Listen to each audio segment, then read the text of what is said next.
लोग पहले होते थे जो सामान बैलों पर लाद करके फिरा करते, सामान बेचा करते थे। जैसे बैल के ऊपर सामान लाद कर वो ले जाया करते थे, तो कहाँ भार हमारा ले चला। वो जो निंदक है हमारा भार ले जाता है, भार उतरवा लेता है। जैसे कि बंजारे का बैल होता है ऐसे होता है। बंधुओं, निंदा करना पाप होता है, निंदा नहीं करनी चाहिए, किसी की निंदा मत करो। कल मैंने शास्त्र वचन बताया था, पिट्ठे वंश न खाई जा, कभी किसी की पीठ का मांस मत खाओ, कभी भी किसी की निंदा मत करो। घटनाएं हैं, घटती हैं, होती रहती हैं। उनमें बहुत सारी घटनाएं तो भ्रम होता है, असत्य होती है, समझने का फर्क होता है, बिना समझे बिना सोचे ऐसे होता रहता है और जी पाप कर्म बांधते रहते। बात चली है, इस भ्रम की बात को और थोड़ा सा बता दो। भ्रम कहते हैं अज्ञान को। भ्रम नाम किसका है? भ्रम अज्ञान को कहते। भ्रम हो गया अज्ञान, अज्ञान आ गया। बात कुछ थी, समझ ली कुछ, भ्रम हो गया। अब ये अज्ञान था, इस अज्ञान में ये सारे काम होते। और कैसे होते? पंचतंत्र ग्रंथ है, उसके अंदर एक कथा आती है। कथा ये है, एक सेठ था, बहुत उदार मन का था, उसके पास धन भी बहुत था, वो दान दिया करता, गरीबों को, भिक्षुओं को, औरों को दान देता रहता था। बड़ा उदार मन का आदमी था। कुछ अशुभ कर्म का उदय हुआ, और क्या हुआ, उसका धन खत्म हो गया। अब यहां का मामला बड़ा गड़बड़ होता है। दुनिया में कैसे लोग हैं, और दे ले दान, ज्यादा बन रहा था, दानी बन रहा था, और कर ले दान। अब हो गए ना सारे के सारे खाली। ये कहने वाले बहुत है, ये कहने वाले भाई इसने तो कमाल कर दिया, अपने आप को बिल्कुल ही समर्पित कर दिया। प्रशंसा करने वाले तो कोई कोई होगा, नहीं तो दुनिया और कर ले दान। इस तरह की आलोचना करने वाले बहुत होते हैं। उसका धन खत्म हो गया, अब वो दान नहीं दे पाता, लोग उसकी तरह तरह से निंदा करने लगे। चला था दानी बनने, इतना बड़ा दानी, दूसरा कर्ण बनने लगा था, देख लिया नहीं क्या हुआ, हो गया सारा खत्म। अब सवाल ये है, ये जो हो गया मामला, ये सवाल आज भी है। वो अच्छा करते हुए और कई बार पूरा हो जाता है। लोग यूं कहते हैं आगे तो कुछ आया नहीं, दान भी दिया, कुछ सामने तो आया नहीं, बताओ क्या फायदा हुआ। बंधुओं, ये सब मामला कर्म का है। अशुभ कर्म का जब उदय होता है उस समय ये बात हो जाती है। मैं दूसरे पलटकर बात कहूं, कोई दान नहीं देता है, देखा गया धन उनका भी खत्म हो जाता है। देखा गया कई बार नुकसान हो गया, हानि हो गई, कुछ चोर हो गया, चोर चुरा ले गया, और कोई बात हो गई, बता नहीं कितनी बातें, बाढ़ आ गई, कुछ हो गया, यानी धन खत्म हो गया। दान तो दिया नहीं था, अब क्या कहोगे? ये कर्म की बात है। चाहे वो दान देने से ऐसा हुआ, चाहे वह और कोई घटना घटी, अपने अशुभ कर्म का उदय हो। जो अपना शुभ कर्म का उदय है वो कष्ट देता, और जिस दिन वो कर्म, अशुभ कर्म खत्म हो जाता है, मामला पलट जाता है। वो सेठ बड़ा दुखी रहता, मन में कहता धन खत्म हो गया, लोग निंदा कर रहे हैं, चलो करने दो। लेकिन वो पुराना नाम सुनकर याचक कोई न कोई आ जाता है और मेरे को वो खाली भेजना पड़ता है। बड़े दुख की बात, क्या करूं, मेरे पास है नहीं। वह दुख मान। एक दिन कोई याचक आया था, उसने खाली भेज दिया, उसे बहुत दुख हुआ। उस दुख के मारे उसने रोटी नहीं खाई। उसकी पत्नी बोली, अब इसमें तुम क्या कर सकते हो? बोले, नहीं, अब तो मेरे को मर जाना चाहिए, बेकार है मेरी जिंदगी, व्यर्थ है। बताओ, बेचारा कोई आया उम्मीद लेकर और मैं कुछ नहीं कर सका। पत्नी ने समझाया, वो चुप हो गया। उस उदासी में कह लो, परिस्थितियों में कह लो, उसकी कुछ क्षौर दाढ़ी बड़ी सी हो गई। तो उसकी पत्नी बोली, ये बनवा लो, कुछ कर लो। बोले, मेरा कोई मन ही नहीं करता, मेरा नहीं मन करता। बंधु, शाम हो गई, उसने खाना खाया नहीं, पत्नी ने जो कहा उसने माना नहीं। रात को सो गया, सोना तो था ही, नींद आ गई, सो गया। रात में उसे एक स्वप्न दिखाई दिया। स्वप्न क्या दिखाई दिया कि जैसे उसका कोई कुल देवता वो आया और कुल देवता ना करे, कहा, वत्स, उदास मत बनो, तुमने बहुत पुण्य किया, उस पुण्य से हम बड़े प्रसन्न हैं, बहुत खुश हैं। तेने इतने कमाई कर ली, बहुत ज्यादा, हम बहुत खुश हैं तेरे से। और धन खत्म हो गया, इसका हम उपाय कर देते। सुनो, स्वप्न में कह रहा वो कुल देवता, सुनो, कल सुबह मैं तुम्हारे घर आऊंगा। कुल देवता कह रहा है, कल मैं तुम्हारे घर आऊंगा और मैं एक सन्यासी के रूप में आऊंगा। तुम एक काम करना, तुम्हारी जो छड़ी है ना हाथ में रखने की छड़ी, वो छड़ी तुम मेरे यहाँ कंधे पर ऐसे लगा देना, ऐसे। अभी सपना चल रहा है, सपने में वो कह रहा तुम वो छड़ी मुझे लगा देना। तुम्हारे छड़ी लगाते ही मैं सोने का होकर के गिर पड़ूं, मेरा पूरा शरीर सोने का हो जाएगा। वो साधारण सोने का नहीं होगा, उसको पोरसा कहते हैं। ये वाला नहीं, वही शब्द है वहां का। उसका पोरसे का मतलब है उस शरीर में से कहीं से भी कोई सोना लेने के लिए अंग काटा जाए, वो दोबारा से पूरा हो जाता है। और वो जो अंग काटा वो अपना काम चलाओ, इस्तेमाल करो, तुम्हारे कभी कभी कमी नहीं होगी।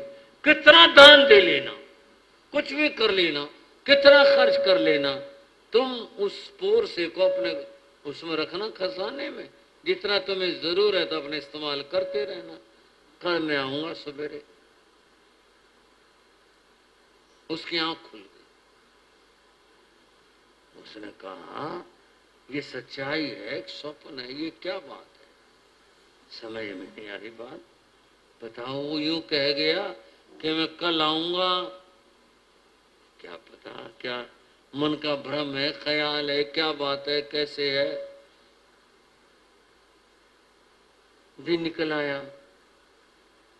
उसकी पत्नी बोली, ऐसा तुम्हें कई दिन हो गए, आज क्षौर कर्म करवा लो, दाढ़ी बनवा लो।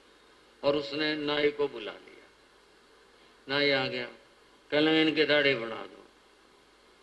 वो जैसा होता हो लगा बनाने लगा। वो बना रहा था, सेठ के मन में वही बात, यूं कह गया था, मैं सन्यासी बन करके आऊंगा, ऐसा होगा। वो सोच रहा था, वो दाढ़ी बनाने लग रहा था। सचमुच में सन्यासी आ गया।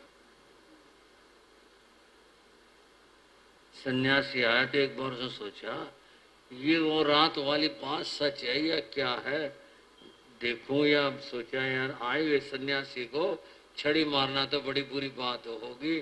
फिर मन में आया भाई वो कह के गया था मेरे को, उसने कुछ अपने मन पर जीत पाई, कुछ किया, अपने छड़ी उठाकर उसके कंधे पे ऐसे कर दी और करने के देर से वो कुल देवता ही था, एकदम से धड़ाम से गिरा और सोने का हो गया। देखते रह गए, वो नाई भी डर गया, ये क्या हुआ। सेठ भी एक बार सेठानी भी, ये क्या हुआ। सेठ बोला किवाड़ बंद कर दे, किवाड़ बंद कर दिए। बोले ये देवता है हमारा। बोले ये फिर क्या हो गया। बोले ये देवता का प्रसाद है, आशीर्वाद है। नाई भी देखता रहा। सेठ था, समझ रहा था भाई इसको भी कुछ न कोई लालच होगा। उसने कहीं से उसको थोड़ा सा काटा, काट करके उसको दे दिया, ले भाई तू तो अपनी गरीबी मिटा। अब इतना सारा उसको अच्छा सोना मिल गया, बड़ा खुश हुआ, हाथ जोड़े उसने सेठ को और कहा जी बड़ी मेहरबानी है आपकी।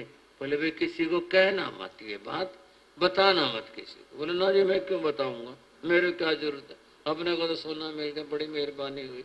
वो सोना लेके घर चला गया। उसने उस पोरसे को अपने खजाने में रख दिया। गरीबी अब तो मिटी गई, अब तो कोई बात ही नहीं रही, अब तो कोई समस्या नहीं रही। नाई सोचने लगा आज पता चला ये लाले अमीर क्यों होते हैं, ये जो इतने पैसे वाले हैं ये क्यों होते हैं, ये तो पता ही नहीं था। हम तो सोचते थे कोई साधु आए रोटी दे दो, खाना खिला दो, कपड़ा दे दो, हम तो ये सोचा करते। ये तो आज पता चला इनके तो छड़ी मारो और ये तो सोने के हो जाते, तो आज पता चला। आपका कोई साधु आए ना हम भी ये काम करेंगे।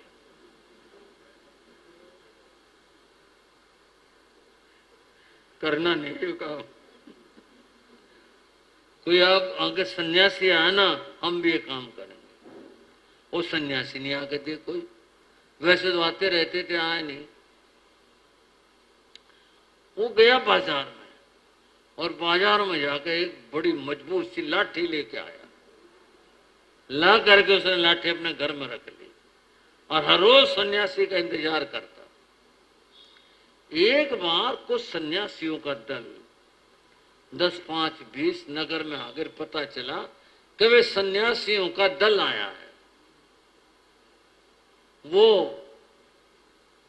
उसे भी पता चला। उसने कहा वैसे आए ना बुला के लाता हूँ। वो गया, जाके के प्रमुख सन्यासी को प्रणाम किया। बोले महाराज मेरी एक विनती है। बोले भाई। बोले कल का आप सबों का भोजन मेरे यहाँ पर है। बोले भाई भगत 1-2 को ले जाए। बोले ना जी ना, सारे जितने हैं सबका निमंत्रण है, मेरे यहाँ भोजन है। गुरु ने फिर कहा। बोले ना जी ना, मेरे यहाँ चलना है। अच्छा भाई तेरा निमंत्रण स्वीकार है, कोई बात नहीं। सब साधुओं को कह दिया भाई कल भाई इसके यहाँ चलेंगे भोजन के लिए। दूसरा दिन वहां सारे सन्यासी मिल करके उसके घर गए। घर पहुंचे, उसने बैठने का इंतजाम कर रखा था। कहा जी बैठो, और उसने अपना घर का दरवाजा बंद किया और बंद करके बैठे सन्यासी को ले करके लठे। और आगे तो फिर हरियाणा की बात है, बस कहते फोड़ दिए से। वो चिल्लाए, सारे के से कंधा टूट गया, सिर फूट गया, सारे के सारे दरवाजा उधर बंद। उन्होंने जोर जोर से चिल्लाए। अड़ोस पड़ोस के लोग बोले रे क्या हुआ भाई, इनके घर में कैसा झगड़ा हो गया, क्या मारपीट हो रही, क्या हो रहा है। लोग आए, किसी तरह से उन्होंने देखा।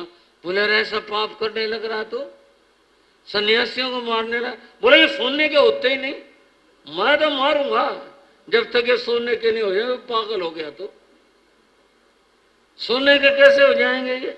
बोले नहीं ये सोने के बनते, मेरे घर नहीं बन रहे, ये सोने के होते हैं ये। पुलिस आ गई, किसने खबर कर दी, पुलिस आ गई, पुलिस पकड़ के ले गई। सन्यासी बेचारे घायल हुए, अपने अपने लौट गए सारे। बोले भी अच्छा भोजन करा, आज तो इसके घर आके स्नादी कर दी, कमाल कर दिया, बताओ सिर फोड़ दिए सन्यासियों को। उसको न्यायाधीश के पेश किया गया। न्यायाधीश ने उससे पूछा क्यों भाई तूने सन्यासियों के सिर क्यों फोड़े। उन्होंने तेरी चोरी करी थी, कुछ कहा था, उन्होंने ऐसा क्या काम किया था? बोले नहीं, चोरी तो कोई नहीं थी। बोले और तेरे को? मैंने कहा भी कुछ नहीं था। बोले तेरे उनके सिर क्यों फोड़े? बोले ये मैं उनको सोने का बनाना चाहता था। बोले क्या मतलब सोने के बनाने का? बोले जी ये मेरे घर नहीं बने, ये सोने के बन जाते हैं। बोले तू पागल है? कहते सन्यासी सोने के बनते हैं। बोले मैंने देखा ये सोने के बनते हैं। बोले कहाँ देखा, कैसे देखा? बोले वो जो नगर सेठ है ना, मैंने उसके घर में देखा। उसके घर एक सन्यासी आया था और मैं हजामत बनाने के लिए गया था। उसने एक छड़ी मारी और वो सोने का होकर गिर पड़ा। तो मैंने सोचा मैं भी सोने के बना लूं, हमारी भी गरीबी मिट जाएगी। न्यायाधीश ने पुलिस भेजी। बोले वो बुला के लाओ उसको। सेठ को बुलाया। न्यायाधीश ने पूछा क्यों मैं सेठ, तुम सन्यासी सोने के बनाते हो, ये क्या कह रहा है? ये वो तो बेचारा हैरान रह गया। बोले अरे क्या कर दिया? बोले क्या बात है, बात बताओ सोने के बनाने की। तब उसने एक बात कही, को दृष्टम को श्रुतम को परीक्षितम। जो अच्छी तरह से सम्यक प्रकार से देखा नहीं गया, को दृष्टम, ठीक तरह देखा नहीं गया। को श्रुतम, बात पूरी सुनी नहीं। को परीक्षितम, उसकी परीक्षा करके नहीं देखा। तन्नरेण न कर्तव्यम, आदमी को ऐसा काम नहीं करना चाहिए। जो अच्छी तरह न देखा हो, अच्छी तरह न सुना हो, अच्छी तरह जिसकी परीक्षा ना की हो, वो काम आदमी को नहीं करना चाहिए। तन्नरेण न कर्तव्यम नाप्यते न यत् कृतम। महाराज उसने न्यायाधीश को कहा इसने ऐसा ही काम किया। क्या हुआ? उसने अपनी कथा बताई कि मुझे तो कुल देवता ने दर्शन दिए थे। उसने ये कहा था मैंने तो छड़ी उसको छुलाई भर थी और ऐसा किया था, इसलिए वो सोने का हो गया था। और इसने तो ये देख लिया सन्यासियों को लठ मारो और क्या बना लो,